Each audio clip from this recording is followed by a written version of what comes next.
सर्व प्रकारच्या battery, solar व इन्व्हर्टरसाठी अवश्य भेट द्या. नेवरी नाक्यावरील गणेश बॅटरी व डायमंड बॅटरीला. बजाज फायनान्स उपलब्ध. प्रोप्रायटर शंकर नाना मोहिते. संपर्क क्रमांक आपल्या स्क्रीनवर.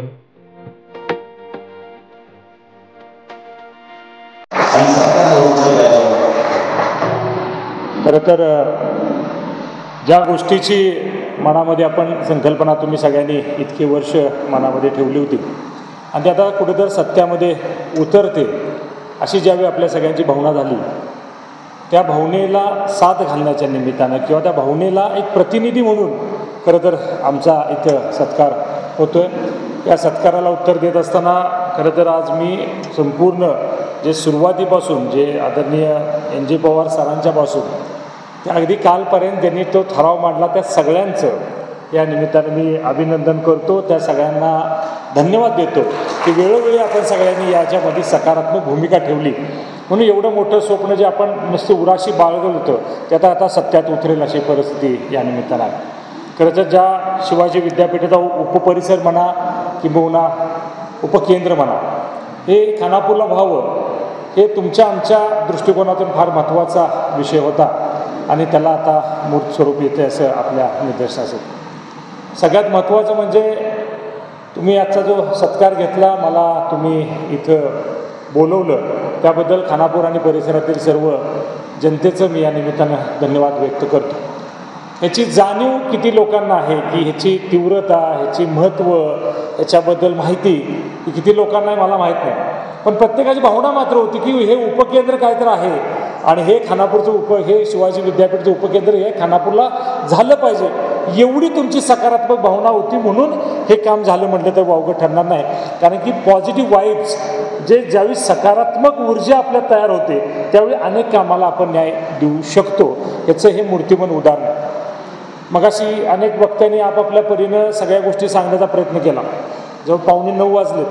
मी सगळ्यांचं ऐकत होतो, सगळ्यांची भावना ह्याच्या पाठीमागची मी बघत होतो. एकच भावना होती की ह्या दुष्काळी परिसराचा जे सातत्यानं आपल्याला दुष्काळी म्हणून हिणवलं जातं, दुष्काळी म्हणून आपल्याला कायम बघितलं जातं की मला थोडं पाणी आपल्या परिसरात आलं आहे त्यानंतर थोडंसं सुकाळ आहे असं या निमित्तानं आपण म्हणतो.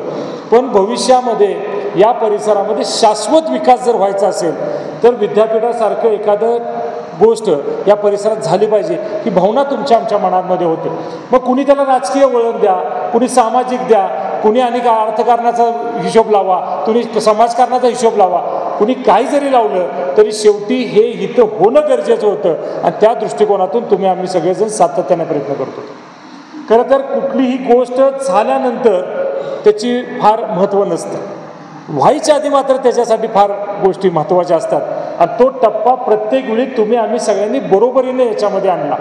अनेक जणांनी गेल्या 2-3 दिवसात हे निर्णय झाल्यापासून अनेक जणांनी आपल्याकडे कुणी फेसबुकला, कुणी व्हॉट्सअपला, कुणी सांगून, कुणी बोलून, कुणी पोस्टर लावून आणि कुणी काय करून प्रत्येकानं आपापल्या परीने स्वतःची थापटून घ्यायचा प्रयत्न नक्की केला. त्यात आम्ही सुद्धा काही कमी नाही.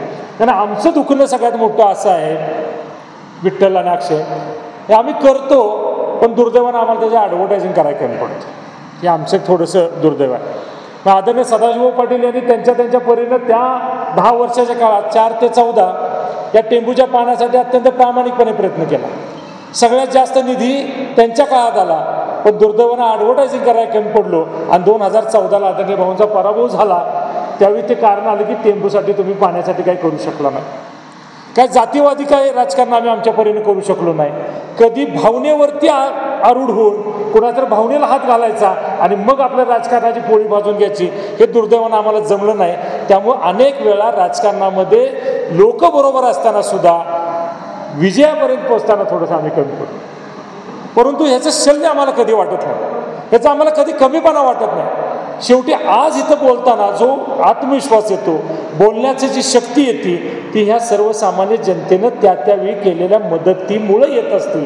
तुम्ही आमच्या पाठीचे असता म्हणून या सगळ्या गोष्टी आम्ही करू शकतो हे कधी विसरायचं नसतं. सत्ता येते जाते, तुम्ही सत्तेवरती काही कायमस्वरूपी नसता. सत्तेचं ताम्रपट घेऊन कुणी आलेलं नसतं. जय पराजय हा राजकारणातला अविभाज्य घटक आहे. कोणतरी पराभव होणार, कोणतरी विजय होणार आहे. पण नेहमी मी सांगत असतो तुम्हाला मिळालेल्या सत्याचा कमाल मर्यादेपर्यंत जर तुम्ही काम केलं तर लोक तुम्हाला आयुष्यभर लक्षात ठेवतात. त्यावेळी तुम्ही सत्तेवर असता का नसता हे आपल्याला माहीत नसतं. मग ज्यावेळी सिनेटचा सदस्य म्हणून ज्यावेळी मला सिनेटमध्ये काम करायची संधी मिळते, ज्यावेळी ती सत्ता मला मिळते, तेव्हा माझं कर्तव्य असतं की त्या सत्तेचा कमाल मर्यादेपर्यंत वापर करणं आणि त्या वापराचा उपयोग करून आपल्या भागात आपल्या परिसरात आपण काय उभा करू शकतो का, हा विषय माझ्या दृष्टिकोनात महत्त्वाचा होता. आज ज्यांचा सत्कार झाला, ज्यांच्या डोळीला फेटे आहेत किंवा काही जरी बांधले जरी नसतील, पण उपस्थित असलेल्या अनेक कार्यकर्त्यांना माहीत आहे की ज्यावेळी बस्तवड्याला हे विद्यापीठ होतं आहे हे तत्वता मान्यता मिळाली आणि तो विषय तुमच्या आमच्या समोर आला, त्यावेळी खरं तर आपल्याला आपल्या स्वाभिमानाची जाणीव झाली की नाही, आपल्याला हे खानापूरलाच उपकेंद्र झालं पाहिजे. आणि तिथून खरं तर ह्या गोष्टीला गती लागली म्हटलं तर वावगं ठरणार नाही. आणि त्याचं श्रेय मी ह्या विद्यार्थ्यांना, ह्या मुलांना देतो. ह्या खानापुरातल्या अनेक लोकांनी त्यांच्या पाठीशी उभं राहायचं ठरवलं, त्या सगळ्यांना देतो. ह्याला कुणालाही राजकीय श्रेय त्या दिवशी घेता येणार नाही. तुम्ही ते मनामध्ये ठरवलं, ती बातमी आली, तुम्ही त्याचा उल्लेख अक्षय केला की ती बातमी आली, मग आम्हाला वाटलं, मग आम्ही पुढच्या सगळ्या गोष्टी तुम्ही सांगितल्या. त्यावेळी तुम्ही भेटायला मला नगरपालिकेत आला होता. तुम्ही त्याच्या आधी त्यावेळेचे स्थानिक, त्यावेळेचे लोकप्रतिनिधीला पण तुम्ही भेटून आला होता का भेटायला जाणार होता, असं काय त्या परिसर, असं काय तर सिनारिओ त्या दिवशीच होता. त्या दिवशी तुम्हाला काय तिथं ट्रीटमेंट मिळाली हे सांगणं बरोबर नाही, कारण की गेलेल्या माणसाबद्दल बोलणं आपल्याला शोभत नाही. त्यांची राजकारणातली राजकीय जे काय प्रत्येकाची महत्त्वाकांक्षा असते ते त्यांची वेगळ्या पद्धतीची होती. त्यांना इथं पाण्याच्या प्रश्नाला महत्त्व द्यायचं होतं असं त्यांचं त्यावेळेचं वक्तव्य होतं. पण त्याबरोबरीनं, पाण्याबरोबरीनं ह्या परिसराचा सर्वांगीण विकास आणि तो कमाल मर्यादेपर्यंत झाला पाहिजे हे त्यांच्या मनामध्ये त्या किंवा त्यावेळी आलं नसेल, किंवा त्यांनी ते त्यांच्या लक्षात एक गोष्ट एवढी तीव्रता केवळ ह्याची एवढी महत्त्व आहे एवढं एखाद्या त्यांना ते जाणलं नसेल. पण तुम्ही माझ्याकडे आला, आपण त्यावेळीच निर्णय घेतला. त्यावेळेचे सिनेट मेंबर आपण जे सगळे आहेत, धैर्यशील पाटील असतील किंवा जे सगळे असतील, त्यांना जाऊन भेटूया, त्यांना ह्या सगळ्या गोष्टीची तीव्रता सांगा, का बस्तवडे नको आणि का खानापूर पाहिजे ह्याच्यातला फरक आपण त्यांना समजून सांगा. आणि तो फरक समजून सांगण्यामध्ये आपण थोडं यशस्वी झालो. त्यावेळीचं ते रिपोर्ट आहे, मी आत्ताच मगाशी आमचे गटनेते मारुती रेवात त्यांना मी दाखवला. मला का सरांनी तो काल त्यावेळेचा रिपोर्ट पाठवला. त्या रिपोर्टमध्ये सुद्धा उल्लेख करताना पेड आणि खानापूर असाच त्याचा उल्लेख होता. पेडची सुद्धा जागा सगळ्या दृष्टिकोनात योग्य आहे म्हणूनच असा रिपोर्ट होता. पेड बरोबरीनं खानापूर आहे असा पहिल्या कमिटीचा उल्लेख होता. आपण त्यांना दाखवून दिलं, त्याच्यामध्ये आपण सांगितलं बस्तवड्याचा इथं कुठेही उल्लेख होत नाही. आपण त्या उपयोग त्या रिपोर्ट असा केला, बस्तवड्याला का नाही व्हायचं हे सगळं आपण त्या निमित्तानं सांगायचा प्रयत्न केला. दरम्यानच्या काळामध्ये 2-3 महिन्यात सिनेटच्या निवडणुका आल्या. मी अक्षय त्यावेळी तुम्हाला सांगितलं होतं, माझी अजिबात इच्छा सिनेटमध्ये काम करायची नाही, कारण की मी काम केलेलं आहे. आदरणीय भाऊ माझ्याबरोबर, म्हणजे वडील आणि मुलगा सिनेटच्या इतिहासात पहिल्यांदाच सदस्य झालो होतो आम्ही दोघं तिथं आम्ही काम केलेलं आहे. आणि जाऊन तिथं काय वेगळं करायचं असं माझी इच्छा नाही. परंतु हा जर विषय आपल्याला करायचा असेल तर मला नक्की सिनेटमध्ये जावं लागेल. ज्या धैर्यशील पाटलांना आपण भेटलो होतो त्यांची अपार इच्छा होती सिनेटमध्ये आणखीन एकदा काम करायचे. परंतु मी त्यावेळी संजय पाटलांचा इथं उल्लेख करणं गरजेचं आहे, जे आमच्या विद्यापीठ विकास आघाडीचे अध्यक्ष म्हणून काम करतात. संजय पाटील म्हणजे DY पाटील ग्रुपचे प्रमुख. मी दादांना जाऊन विनंती केली, दादा मी तुम्हाला कधीही पद मागितलं नाही, कधी माझा अट्टास नाही, पण ह्यावेळी मला सिनेट सदस्य म्हणून काम करायचं आहे, कारण मला फक्त खानापूरला उपकेंद्र आणायचं आहे. तेवढ्यासाठी मला सिनेटमध्ये जायचं आहे. आणि त्यांच्या मनाचा मोठेपणा एका मिनिटात त्यांनी सांगितलं, तुझा उद्देश चांगला आहे, या सिनेटचं पद घेण्यापेक्षा ते पदाचा उपयोग तुम्ही चांगला करणार आहे, त्यामुळे तुम्ही सिनेटमध्ये जावा. बिनविरोधमध्ये मला सिनेटमध्ये जायची संधी मिळाली.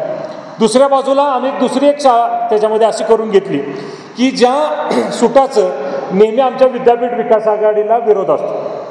आता सर सुटाचे अध्यक्ष आहेत, ते माझ्या कॉलेजचे प्राध्यापक आहेत, आता प्राचार्य म्हणून ते काम बघतात. तिथं सचिन भाई हा विषय असा असतो की शक्यतो संस्था चालक सुटाच्या कुठल्याही सदस्याला परवानगी देत नाही की तू सिनेटमध्ये ये म्हणून. पण आमच्या दोघांचं ठरलं, सर मला पुढच्या काळामध्ये तुमची वेळोवेळी मदत लागणार आहे. सुटामधून जर तुम्ही सिनेटमध्ये येत असाल तर माझी NOC आहे. मला माझ्या विद्यापीठ विकास आघाडीचा विरोध झाला की असं करू नका, हा सुटाचा माणूस आहे, याला तुम्ही सिनेटमध्ये आणून परत आपल्या विरोधातच उभा करणार.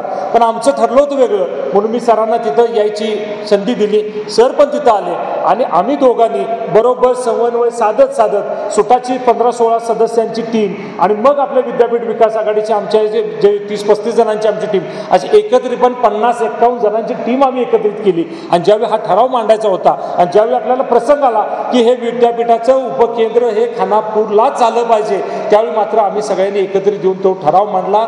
गोपीचंद पडळकरांचं त्यावेळी अनुमोदन म्हणून मी त्यांना बरोबर घेतलं. मग सरांनी तो प्रसंग सांगला, ते दिल्लीत होते, मी नाही म्हणलं शेठ तुम्ही आला पाहिजे. त्यांना तिथं आणायचा एवढाच उद्देश होता. हे जे काही सांगलीतले काय आमच्या सिनेटचे सदस्य आहेत ते थोडंसं भाजप आणि राष्ट्रीय स्वयंसेवक संघाचे फॉलोअर्स आहेत किंवा चंद्रकांत दादांच्या जवळची 8-9 मंडळी आहेत, त्यांचा तिथं विरोध होऊ नये म्हणून खरं तर शेठना मी तिथं आणलं. त्यांनी पण मनाचा मोठेपणा दाखवला आणि तो विषय आपण आलेदा मंजूर केला. कमिटी नेमली. पुढं दादांच्याकडे गेलो. रस्तोगी साहेब तिथं उच्च आणि तंत्र शिक्षण मंत्री होते. त्या रस्तोगी साहेबांना आदरणीय अजितदादांनी त्यांच्या केबिनमध्ये बोलवून घेऊन सांगितलं की हा वैभव पाटील आमच्या सांगली जिल्ह्याचा अध्यक्ष आहे, त्याचा तो प्रश्न आहे, तो प्रश्न मार्गी लागवायला लागल ते करायचं, हे अजित पवारचा तुला आदेश आहे. त्या शब्दात दादांनी त्यांनी सांगितलं आणि त्यांना बोलवून घेऊन मग ठराव मागवून घेणं, MC मध्ये आणणं, तो त्याचा बजेट बनवणं सुद्धा प्रत्येक गोष्टीचा ह्याच्यात आक्षेप बारकाने विठ्ठल बघितलं. प्रत्येक गोष्ट वकील बघितलेलं आहे. इथं स्टाफ किती लागणार आहे, त्याचा पगार किती होणार आहे, इमारती कशा करायच्या आहेत, हॉस्टेल्स किती असणार आहेत, इथं स्टाफ क्वार्टर्स किती असणार आहेत, ग्राउंड कसं असलं पाहिजे, झाडी कशी लावायची आहे, डेव्हलपमेंट कशी करायचं, हर एक गोष्टीचा इथं बारकावा ठेवून 141 कोटीचं त्यावेळी ते बजेट बनवलेलं. हे काय असं सहज म्हणलो, एका दिवसात बोललो झालं असं कधी घडलं नाही. बारीक गोष्टीचा प्रत्येकमध्ये त्याच्यामध्ये बघितलेलं आहे. खरं तर VN पाटील सरांचा आम्ही इथं या निमित्तानं धन्यवाद व्यक्त करतो की ज्या VN पाटील सरांच्या अध्यक्षतेखाली एक कमिटी बनते, त्या VN पाटील सरांनी प्रत्येक गोष्ट विचारून घेतली. इथलं समतोल कसा आहे, सामाजिक समतोल कसा आहे, इथं बाबा इथल्या स्थानिक लोकांना याच्यात रोजगार निर्मितीसाठी काय काय गोष्टी करायला लागतील, प्रत्येक गोष्ट बारकाईने बघितलेली आहे. इथं अभ्यासक्रम कुठले आणायचे, इथं आर्ट्स कॉमर्स सायन्स हे चल, त्याच्या पुढे जाऊन जे अभ्यासक्रम युनिव्हर्सिटीमध्ये आता नाही आहेत असे अभ्यासक्रम आपल्याला खानापूरच्या उपकेंद्रात घ्यायचे आहेत, हा सुद्धा विचार त्याच्यामध्ये केलेला आहे. इतका बारकाव याच्यामध्ये ठेवलेला आहे. म्हणजे AI सारखं तंत्रज्ञान, आर्टिफिशियल इंटेलिजन्स सारखं तंत्रज्ञान की ज्याच्यावरती आता जग चालेल, ते तंत्रज्ञानाची फॅकल्टी आपल्याला ह्या उपकेंद्रात चालू करायची आहे. हा उद्देश डोळ्यासमोर ठेवून आपण हे विद्यापीठाचं उपकेंद्रित आणतो. मग आता सरांनी उल्लेख केला त्याप्रमाणे सातारला सुद्धा की सगळ्यांची इच्छा होती सातारला सुद्धा उपकेंद्र झालं पाहिजे. हे शिवाजी विद्यापीठचं दुसरं उपकेंद्र तिथं झालं पाहिजे.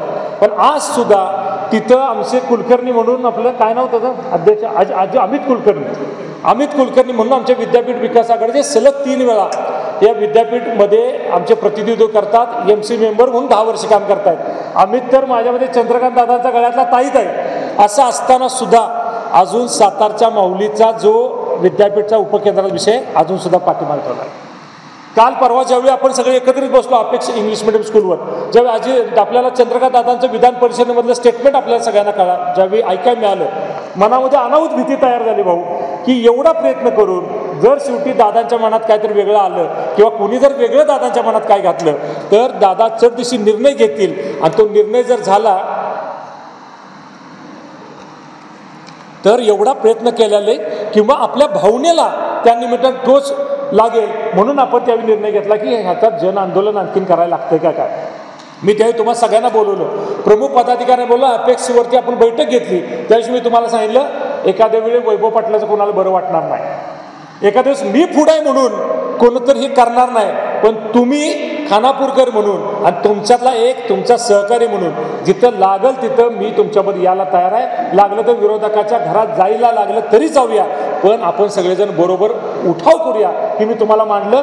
फक्त त्यात मानसिकता लोकांची तुमच्या काय आहे हे बघा म्हणून तुम्हाला एक मिटिंग घ्या म्हणून मी खानापुरात सांगितलं. तुम्ही पण ती मिटिंग घेतली, त्यामध्ये ब्रह्मानंद पडळकरांना पण बोलवलं, त्यांनी पण त्याच्यामध्ये थोडंसं ह्या गांभीर्याने विषय घेतला आणि मग त्या दिवशी खरं तर मिटिंग तुमची चंद्रकांत दादांच्यावर आणि मुख्यमंत्री महोदयांच्यावर भेटीची होती त्या दिवशी दुपारी 1 वाजता. पण आदल्या दिवशी काय खल झाला काय माहीत नाही, मिटिंग लेट झाली, तुम्ही लेट गेला, तुम्ही व्हायच्या आधी बरंच काय काय घडलं आणि काय काय होणार. विधानसभेमध्ये आवाज उठला आणि त्या आवाजाचं रूपांतर त्या मंजुरीत झालं. म्हटलं तर वावगं ठरणार नाही. पण एक तुमच्या लक्षात आला पाहिजे, नुसतं विधानसभेत बोललं आणि मंजुरी एवढं सोपं नाही, एवढं कधीच सोपं नाही. बोलले असतील मला काय हरकत नाही, ते लोकप्रतिनिधी आहेत, त्यांचं कामच आहे, त्यांनी ह्या मतदारसंघातले अनेक कामं केलीच पाहिजे. त्यासाठी तर जनतेनं त्यांना भले कसं का होईना पण कसं पण जुळवून ते आता लोकप्रतिनिधी झालेत, हरकत नाही. पण त्यांचं काम आहे बोलले आणि बोलल्या घडलं आणि नाही झालंच पाहिजे होय. अरे एवढं सहज आहे का?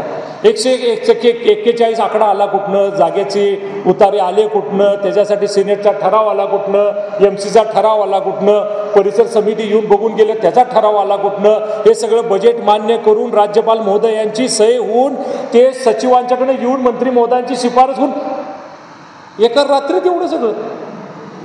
मला सुद्धा रात्री सकाळी ज्यावेळी ऐकलं आश्चर्य वाटलं. मी खरं हरकत नाही, पण या सगळ्याचा एवढं मी तुम्हाला सांगतो की ह्याचा आपल्याला सगळ्यांना आनंद आहे. मला तर प्रचंड आनंद आहे. कारण एखादी संकल्पना आपण मनात आणतो, एखादी गोष्ट ठरवतो आणि त्यासाठी झटत असतो, अंतिम ज्यावेळी ती गोष्ट होती ना त्यावेळी फार अभिमान आणि आनंद वाटतो. आज सुद्धा ज्यावेळी तुम्ही सत्कार आज संध्याकाळी घेणार होता, मी आटपाडीला एका कार्यक्रमाच्या निमित्तानं गेलो होतो. मग जाताना परत खानापुरातून जायचं योग आला. मुद्दामून जाऊन त्या जिथं आपण विद्यापीठाची नियोजित जागा म्हणून लावलेला जो बोर्ड आहे त्या बोर्डच्या शेजारी उभा राहिलो. 2 मिनिटं तिकडे बघितलं, डोळे बंद केले आणि एक स्वप्न म्हणजे मला जे वाटतं विद्यापीठ कसं असावं असं डोळ्यासमोर झटदिशी आणलं की असंच इथं घडलं पाहिजे. आणि ते घडवायसाठी पुढच्या 2 वर्षात जोपर्यंत सिनेटचा सदस्य आहे तोपर्यंत 100% काम करणार. भले तिथं आपलं नाव लागू दे नाहीतर नाही लागू दे, पण येता जाता 100% मला अभिमान वाटेल. किंबहुना ज्यांनी याच्यामध्ये काम केलं प्रत्येकाला अभिमान वाटेल की हे विद्यापीठाचं उपकेंद्र इथं आणत असताना मी माझ्या परीनं याच्यात काही ना काही काम करू शकलो, हे मात्र तुम्हाला सगळ्यांना अभिमान वाटेल. असं काम तिथं नक्कीच उभा राहील आणि खरंच आपल्याला ते काम चांगल्या पद्धतीने करायचं आहे. काय टेक्निकल गोष्टी अजून सुद्धा बाकी आहेत, मंजुरी झालेली आहे, लवकर ते पैशाचे प्रोव्हिजन होईल, सगळ्या गोष्टी ते होतील. पण आपल्याला सगळ्यात महत्त्वाचं जे मगाशी राजूभावांनी मारुतीरावांनी किंवा गेलेल्या सगळ्यांनी सांगितलं की चंद्रकांत दादांनी आपल्याला सांगितलं की जूनपासून 100% आपण इथं उपकेंद्राचं कामकाज चालू करू. कुठं चालू करायचं, कुणाच्या इथं चालू करायचं हा विषय परत येणार आहे. तर त्यावेळी मगाशीच मी तुम्हाला माझ्यामध्ये कोणतरी बोलताना सांगितलं की आपण अपेक्षा वरचा मजला आता बांधतोय. जर सगळ्यांना बरं वाटलं, आपलं घेऊ वाटलं तर 100% आपण अपेक्षा वरचा मजला विद्यापीठाच्या कामकाजाला फुकट द्यायचा. पुनरुच्चार मी तुम्हाला या निमित्तानं आणखीन एकदा सांगतो. पुढे जर हो, आणि त्या दिवशी कानावर दादांच्या त्यांनी घातले. मी पण लवकरच जाऊन दादांना भेटणार आहे, पडळकर साहेबांना भेटणार आहे, मुख्यमंत्री महोदयांची पण मी भेट घेणार आहे. विशेष करून अजितदादांना पण मी जाऊन भेटणार आहे, त्यांचं पण या निमित्तानं धन्यवाद मानणार आहे. कारण की त्यावेळी रस्तोगी साहेबांना ज्या भाषेत दादांनी सांगितलं होतं ते अजून मला तो फोन आणि किंवा ते मला जाणवतं, बघितलंय मी जवळून की आणि ते सचिन दादा वगैरे त्याचे सचिन भैया वगैरे त्याचे साक्षीदार आहेत. अगदी कुठल्या भाषेत सांगितलं होतं हे आपल्याला माहीत आहे. या सगळ्यांचा आपल्याला धन्यवाद व्यक्त करायचा. म्हणून बोर्ड लावताना मला अनेक जणांनी विचारलं मग ते ह्यांचा फोटो लावू का, मुख्यमंत्र्यांचा लावू का, 2 उपमुख्यमंत्र्यांचा लावू का, महायुती म्हणू का, काय म्हणायची म्हणा, आता काय अडचण नाही. ते हितं मंजूर होतं, ही जागा निश्चित होते, हे माझ्या दृष्टिकोनात महत्त्वाचं आहे. आणि तो विषय आपल्याला खरं तर गांभीर्यानं त्याने महत्त्वाचा होता. कारण काल परवापर्यंत तुमच्या आमच्या मनामध्ये शंका होती ही जागा निश्चित होते की नाही. कारण की जागा निश्चित झाली एकदा, भले मग 2 वर्षात होऊ दे नाहीतर वर्षात होऊ दे नाहीतर आणि किती दिवस लागू दे, पण एकदा जागा निश्चित झाली की मग आपल्याला बऱ्याच गोष्टी सफल आणि चांगल्या पद्धतीने होतील. त्यामुळं व्यक्तिशः माझं तर 100% एक स्वप्न या निमित्तानं सत्यात उतरत आहे आणि नक्की ते उतरवत असताना तुमच्या सगळ्यांची साथ आणि तुमच्या सगळ्यांचं पाठबळ मला लाभलं. खरं तर मी सगळ्यांचं या निमित्तानं धन्यवाद व्यक्त करतो. ज्यांनी याच्यासाठी प्रयत्न केला त्या सगळ्यांचं खरं तर आज म्हणजे सत्कार जरी माझा असला तर सत्कार होतो ह्या सगळ्या प्रातिनिधिक स्वरूपात माझा होत असला तरी सगळ्यांचा हा सत्कार होतोय. ज्याची ही लोकभावना आहे, ज्याची जी भावना आहे त्या प्रत्येक भावनेचा इथं सत्कार होतोय म्हटलं तर वावगं ठरणार नाही. अनेक कामं भविष्यकाळामध्ये सुद्धा आपल्याला या परिसरात करायचे आहेत. इथं आता गोरेवाडीचे सरपंच आहेत, त्यांना माहीत आहे. मागे एक विषय आपल्याकडे आला होता की काही गावांचा डोंगरीमध्ये समावेश झालेला नाही, काही गावांचा झालेला नाही, बऱ्याच गावांचा झाला आहे. आता मी आज इथं बोललोय, अधिवेशन चालू आहे, उद्या लागलं तर तो पण विषय तुम्ही मांडावा असं मी पत्रकारांच्या वतीनं लोकप्रतिनिधींना सांगतो. आणि राहिलेली गावं ती 10-15 जी आहेत ज्याचा डोंगरीमध्ये समावेश नाही, तो सुद्धा समावेश करण्यासंदर्भात तुम्ही या निमित्तानं प्रयत्न करावा असं वाटतंय. तिथं पण असं झालंय, ऑलरेडी सगळं तयार आहे. तिथं एक विट्याचे जावई आहेत जे देवाण समाजाचे आहेत, त्या अधिकारी, तिथं त्यांच्याकडं हा सगळा प्रस्ताव रेडी आहे. मी ज्यावेळी सांगली जिल्ह्याचा अजितदादा गटाचा अध्यक्ष म्हणून काम करत होतो त्यावेळी मी दादांच्या, कारण की अर्थ आणि नियोजन खात्याकडे ह्या डोंगरीचं सगळं कामकाज येतं. म्हणजे डोंगरीमध्ये कुठली गावं घालायची हे नियोजन विभागाचं काम आहे. तर नियोजन विभागात विट्यातले एक जावई आहेत, ते तिथं अधिकारी म्हणून आहेत. त्यांनी ऑलरेडी ते सगळं पत्रव्यवहार करून नागपूरला जे सेंटर आहे की जे हे उंची, डोंगरीची उंची आहे जी बघितली जाते, हा भाग डोंगरी आहे का नाही याचं सॅटेलाईट मॅपिंग केलं जातं. त्या मॅपिंग करणारी जी संशोधन केंद्र आहे त्या केंद्राच्या वतीनं तो रिपोर्ट मागवायचं काम त्यावेळी चाललं होतं. त्या 2-4 महिन्यात काय मी तिकडे गेलेलो नाही, त्यामुळे माझ्यामध्ये तो रिपोर्ट आला असेल तर लवकर राहिलेली गावाचा पण समावेश करण्यासंदर्भात त्यांनी थोडंसं प्रयत्न करावा. बरीच कामं आपण त्या निमित्तानं काय प्लॅटफॉर्म करत असतो, काय कामाला आपण आपल्या परीनं करायचा प्रयत्न करत असतो. काय शेंडा खोडायचं काम एखाद्याच्या नशिबाचा भाग असतो, शेवट करायचा असतो. आता ते कसं असतंय, विराट कोहलीनं शतक मारलं, पाक शेवटच्या ओव्हरपर्यंत मॅच आणून ठेवली. आता 1 रन काढायची होती, तेवढी रन त्यांनी काढली, तो मॅन ऑफ दी मॅच ठरला. असं काय तर घडतंय का काय कुणास ठाऊक. शेवटी माझ्या प्रारब्धात हे आहे का काय करेना, सारखं अशाच सगळ्या गोष्टी घडतायत. शेवटच्या 1 रन काढली मग तो मॅन ऑफ द मॅच झाला का असं सगळ्या गोष्टी आहेत, हरकत नाही. परंतु आपण सगळ्यांनी संघटितपणे अशा सगळ्या विषयाला इथून पुढच्या काळामध्ये न्याय देणं गरजेचं आहे. CBSE, स्टेट बोर्ड 9वी, 10वी, 11वी, 12वी, सायन्स व कॉमर्स, CA फाउंडेशन, BCom इत्यादीसाठी शैक्षणिक क्षेत्रातील एक अग्रेसर नाव असलेल्या SP करिअर इन्स्टिट्यूटमध्ये आजच प्रवेश घ्या. अभ्यासिका, प्रशस्त क्लासरूम, डिजिटल क्लासरूम, 24 तास शिक्षकाची उपलब्धता. Bhandare sir, Patil sir, Kadam sir व माने सर यांचा 10 ते 15 वर्षांचा अनुभव आपल्या पाल्याच्या कामी येणार. तसेच बँकिंग व MPSC स्पर्धा परीक्षा केंद्र, पोलीस भरतीसाठी गणित व बुद्धिमत्ता चाचणी बॅचही उपलब्ध. चला तर मग आजच प्रवेश घ्या. SP career institute, Annadaji complex, Khanapur road, विटा.